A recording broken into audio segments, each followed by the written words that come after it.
Hi, you guys. Welcome back. My name is Carrie Penny. I am the Happy Crafty Homemaker, and today I'm participating in Erica over at the TLC Lopsided Crafters 6 patterns tag. Like, these are your dream patterns to make. So after 35 years of yarn crafting, well, 32 years of yarn crafting, whatever it is, I have a lot of patterns. I have a lot of dream patterns. So I kind of broke these up into different groups of things to look at and then picked a pattern from those groups that best shows how I think about things.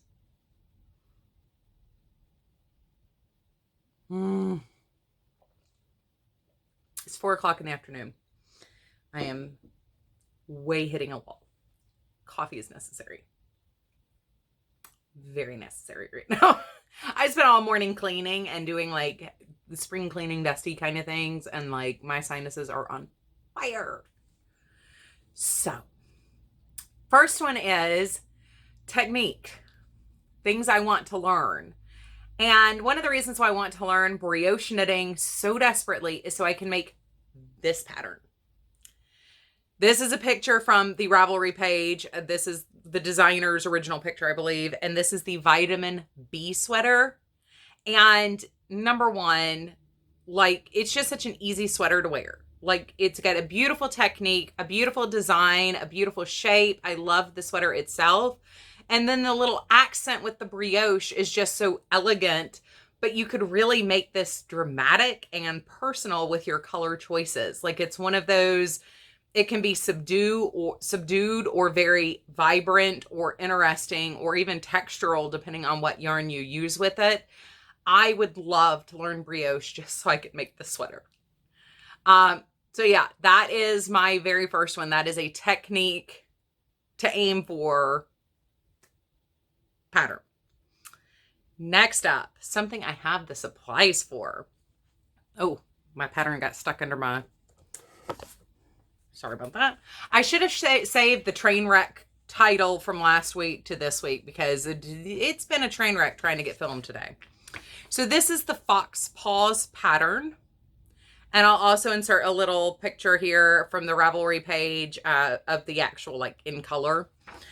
I've had this so long. This was the original Craftsy. I bought this kit from the original Craftsy before it went to Blueprint. So I've had this at least 6 years. Now, this isn't something where technically I can't do it. I know all the techniques that are in here, and I have watched the video on how to achieve the pattern. But you can see how intricate between color work and the way the stitches move themselves, the undulation of the stitches. This is a pattern where you have to think about it. And let's be honest, I'm blonde brain deep. And I've been struggling a lot the last 4 years, and particularly with brain space. So I have not started this project knowing I just was not in the brain place to do these things. But the pattern I have is the Glacier set, or the color set I bought was the Glacier set. So this is the colors. And it's just a very classic, clean color collection. After 6 years, in love with these colors. It's absolutely perfect for me. And especially since I've been on such a blue thing, it's even more perfect now. So I might try at the end of the year to cake this up and see if I can get moving on this one. But it's just so pretty. It's one of those, I've had the pattern, I've had the yarn now for so long, and I just haven't done it. And there's no reason to still be sitting on it other than it's something I can't put down. Like, it's something I'm going to have to work on every few days, at least a row or two, to keep it fresh in my mind, where I am, what I'm doing. I can only work on it in certain situations where I can really think about it. And I need to remember to put in lifelines. I need my notebook so I can keep my notes and everything together with it. It's not something that I can put down for 6 months and then come back to. Next up, the Tree of Life pattern I talked about a couple weeks ago. So I still haven't gone hunting for the book that this is in. This is not a pattern link. By the way, all the pattern links will be in the description box down below. Please go check out these designers because I am only showing one tiny pattern from these designers, and all of these designers have amazing patterns. So, and I'm going to talk about 2 designers at the end of this. Yes. So the Tree of Life pattern I have is in an old knitting book, and it is holy cats, intricate and amazing. So technically I can do cables, but like the foxpaw pattern, this is something I'm going to have to keep working on, you know, a row a day kind of deal. Like I will not be able to put this away for an extended period of time and come back to it to work on it. Like it, and that's going to be a real common theme here with these projects is I have to be dedicated to a single project heavily in order to make these, because if I put them down, I will lose my place and I will never be able to pick back up with these patterns. But the Tree of Life pattern that I keep talking about isn't the one with just like the tree and the cable on the top and the bottom. So this blanket has a 6 or 8 cable pattern, that like strand pattern that goes around the border of it. It has the tree and it's the full blossoming. It looks more like the quilting pattern for the Tree of Life than it does the crochet or knitting pattern you see on Ravelry a lot. It's got the big tree in the center. Around the tree is another Celtic knotwork pattern, another cable pattern, and a circle around the tree. And then behind the tree is actually another piece of Celtic knotwork. So this isn't for the faint of heart. This is definitely a very intricate pattern, and it's intense. I'm not gonna lie, this is one of those patterns that's just really intense. There are so many beautiful Tree of Life patterns out there, but for some reason this is the one that's really always stuck with me, and it is whoo. Next up, so this is a twofer for this one. I would love to eventually make either the Sophies Universe or Mandala Madness blankets. And this is the Sophies Universe. I would love to do this one in an undulating, like rainbow pattern, but not rainbow specifically. And I'm not quite sure what kind of pattern, color I would use to draw this out, but eventually I would love to make the Sophies Universe blanket. It is absolutely gorgeous. Or Mandala Madness. Now I did, many moons ago, start the Mandala Madness blanket, and this is as far as I got. And as I said, I had to put this down for 6 months. We moved house. I had to put this away for 6 months and never came back to it. And now I can't figure out where I was. I mean, I haven't even taken out my stitch markers because I keep thinking maybe I'll figure it out, because I still have all the yarn for this. I have not used this yarn for anything else yet. I'm not going to rip that out. Like, that will either be turned into something else. It's just going to sit on the back of my chair. I'm not mad that I lost my place. Like, I understand what happened, but so this is what the actual pattern looks like for the Mandala Madness. And it was released very similarly to the Sophies Universe. If you're not aware, it was done in clues, and now there's like the whole pattern out there. Both of these are like books. The pattern for these single blankets are like books. Like if I were going to print the pattern for Sophies Universe, I would actually take it on a USB stick and have it printed in color at Staples and have it bound in a book. Like, that's how intense these patterns are. But I would love to do these. I love crochet texture stitches, and I love how they look. It's a pain in the butt. I'm not going to lie. There's a lot of, working behind things, in front of things, front loop, back loop, third loop. But the effect is just amazing. So it's kind of like the Tree of Life, but I really want to do, I think I'm leaning more towards a colored version. Originally, I just wanted an all pink Mandala Madness, just do a single color and just make the texture what pops. I think where I'm leaning more now as a crafter, 5 years later, is more towards the color. I want to make the the colors accentuate the texture and work more in the color. But I still would only probably for mandala want to do 3 colors, maybe 4, and have some balance between rich to almost a tonal effect. So rich to almost pastel. But with Sophie, the number of the kind of texture Sophies Universe has, I think I want more of like an undulating flow to the colors.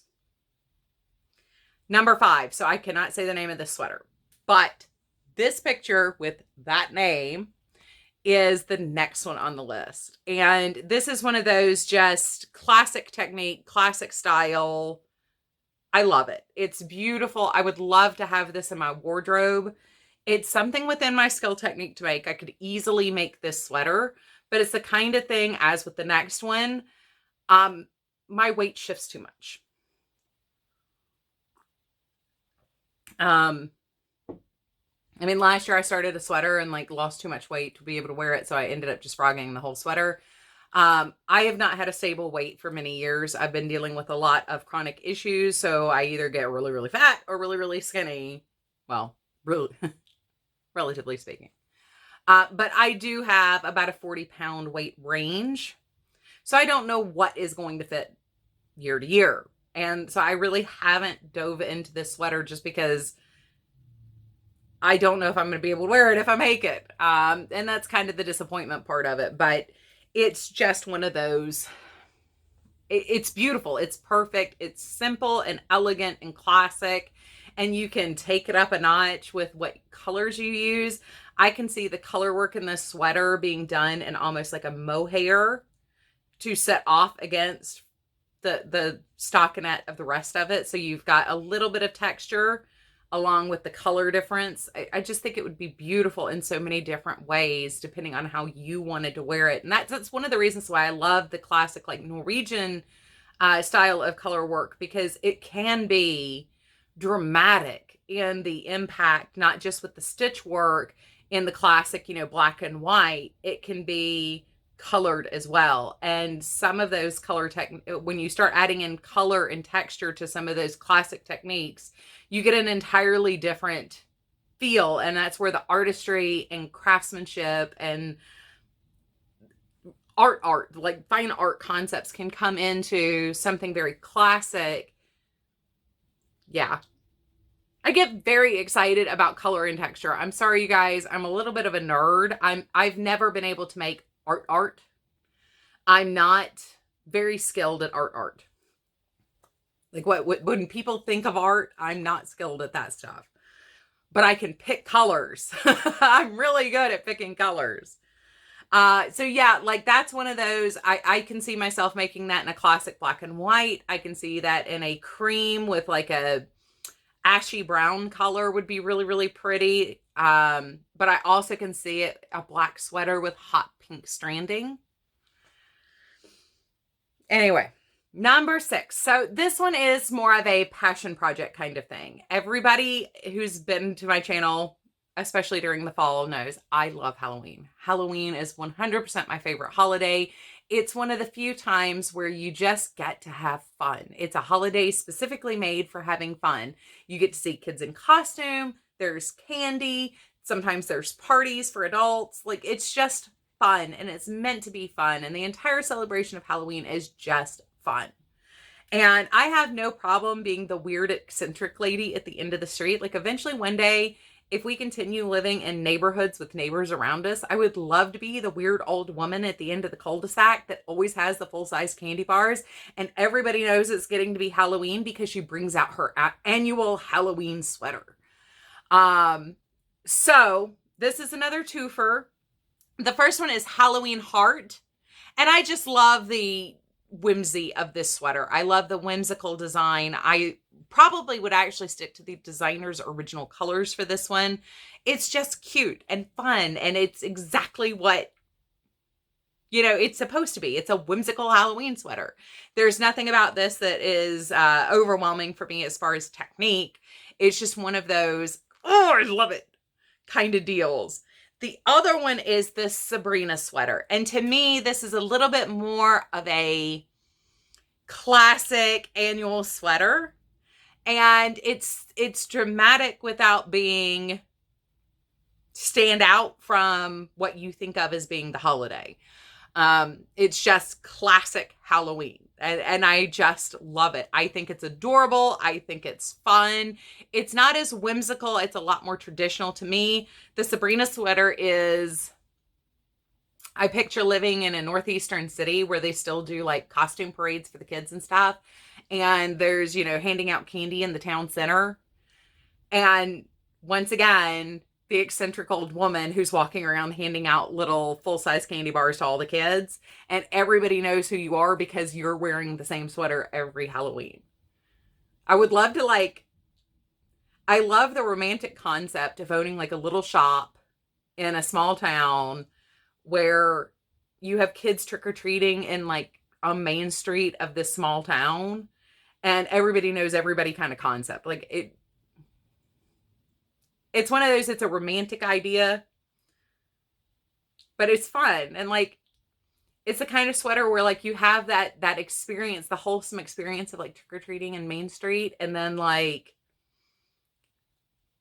creepy things happen while you walk home at night. Spooks and things are coming out of the woods at you, chasing you home. I don't know. So I do want to talk about two designers here at the very end, as I've shared my patterns. There are two designers where pretty much you could say anything these two people have done would also be included on this list. And that would be Stephen West.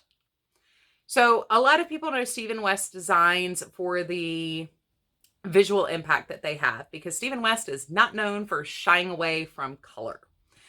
But if you've ever done a Stephen West pattern, Stephen West has a really unique way of creating architectural structure to a lot of the things he designs.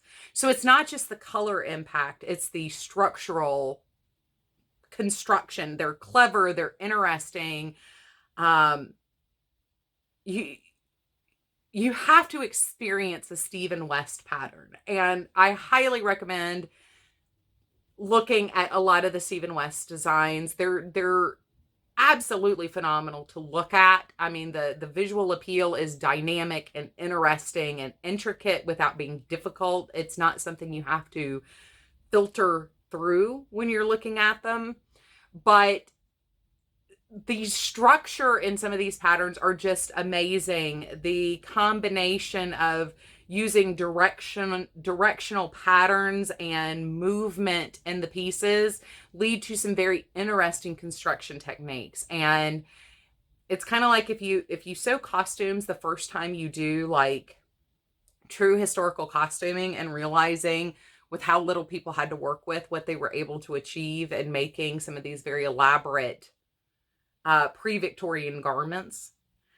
It is, go check out Stephen West. Just go look through his pattern collection and see what is out there, because they are pretty spectacular looking. And then when you get to the pattern, they're beautiful.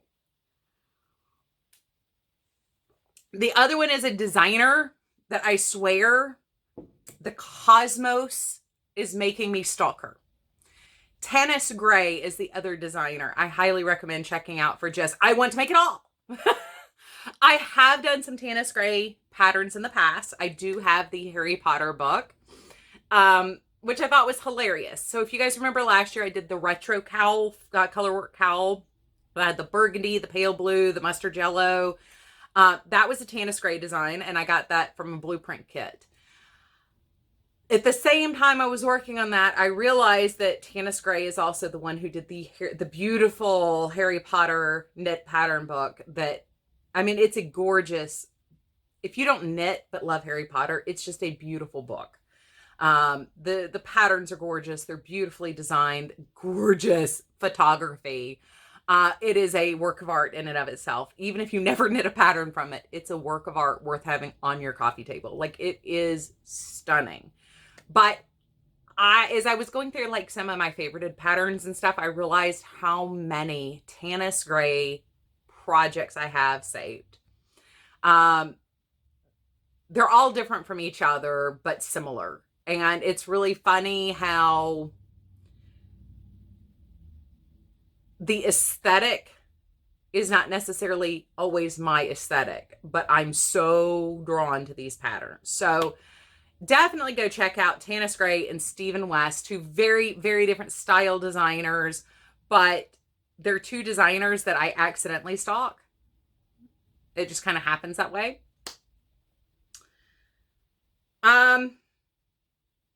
Yeah, so that's everything for my list. I spent way more time talking about this than I had meant to. I got a little carried away and a little excited. So I am tagging Debbie the Canadian Crocheter, Rel from the Dabbling Hook, Seta from Seta's Place, and Shell from Shell Crochet. I would love to know what you guys have on your dream makes list and why. What draws you to those patterns? What excites you about those patterns? You don't have to overshare like me, I promise. Also, if you don't have a channel but want to participate, please feel free to leave a comment down below. I will be posting this video over on my Facebook group. So if you want to comment under that, what your pattern list is, I would love to see them either way. I hope you guys are having an amazing, fantastic day. And I cannot wait to see what you guys have on your list because I'm always looking for extra inspiration of what to make next. You guys take care. I love you and I will see you guys real soon. Bye, guys.